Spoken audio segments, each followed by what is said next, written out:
Hi, I'm Matt Golofczynski, the technical writer for What Digital Camera magazine, and today we're going to look at the Canon EOS 1000D. In terms of specification, the model is very close to the 450D. Instead of the 450D's 12 megapixel sensor, we see a 10.1 megapixel sensor and also a 2.5-inch LCD screen on the rear. The model still has the same Digic 3 processing though. The camera features a 35-zone metering system that we've seen previously on Canon DSLRs, and it's got three patterns. It's got evaluative, centre-weighted and partial metering as well. It doesn't have the spot metering that we've seen on the 450D, and it also doesn't have the highlight tone priority, also on the 450D, as well as some of Canon's Pro models too, and the 40D. One of the better points of the camera is that it features a 7-point autofocus system. Now, a lot of cameras around this sort of price range only feature about 3, but this one has 5 along the horizontal and also 1 at the top and 1 at the bottom, and it's got a cross-type f5.6 centre point too.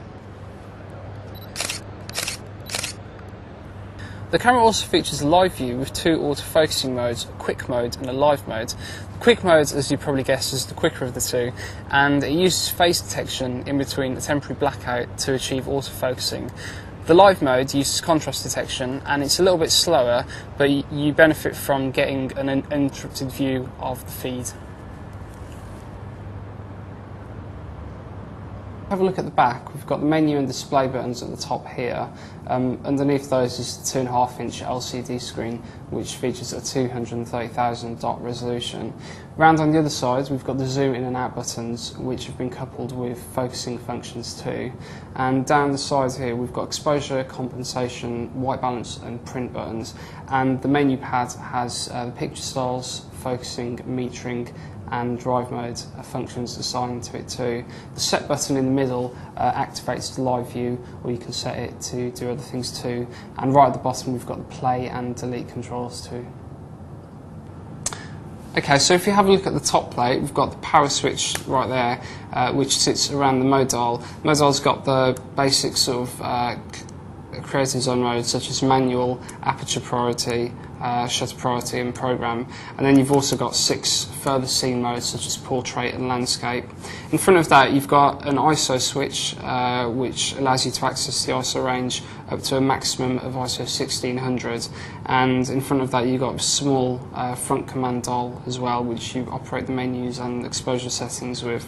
In front of that you've got the shutter release button, which sits on its own little comfortable platform, and you can see around the top here we've also got a hot shoe which you can mount Canon and third-party flash guns onto. As well as the hot shoe, we've also got a built-in flash which is activated by the switch here, and it features a guide number of 12, and it's quite useful for fill-in flash situations.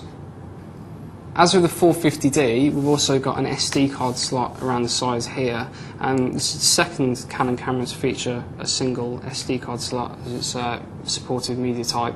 SD cards are generally quite cheap, and for cameras such as the 1000D, you generally don't need the sort of performance from the sort of higher end compact flash cards. If we compare the camera with the 40D, you can see that it's a little bit smaller, it's a lot lighter as well. It doesn't quite have the same handling as the 40D, as the 1000D is generally an all plastic affair. The 40D's got much nicer rubberised points around the grip and the back as well, and it feels a little bit more robust. If you look at the back, the two are quite different too. Obviously there's a much smaller LCD screen on the 1000D. It also doesn't have the Canon 40D's dial. It's got the buttons instead for selecting menu options. But some of the buttons, like the menu and the zooming in and out buttons, are in the same place. If we look at the images from the 1000D, we see that exposures are generally very good. White balance and colour is also quite good. The only time the white balance tends to struggle is indoors, and artificial lighting, but it's not too bad. Noise is also very impressive. There's generally a lack of noise up until about sort of 400, 800, and even ISO 1600 isn't generally too bad. JPEG files are a little bit soft compared to the RAWs, but you do get Canon's excellent digital photo professional software, which allows you to do some extensive post-processing on your files. And generally, sharpness and detail is very well maintained, especially if you've got one of the more expensive EF lenses on there. Generally, the camera performs really well and does everything you want it to do. It's capable of producing some really nice images. The problem is that it's quite expensive, especially compared with models like the Sony A200 and the Olympus E420.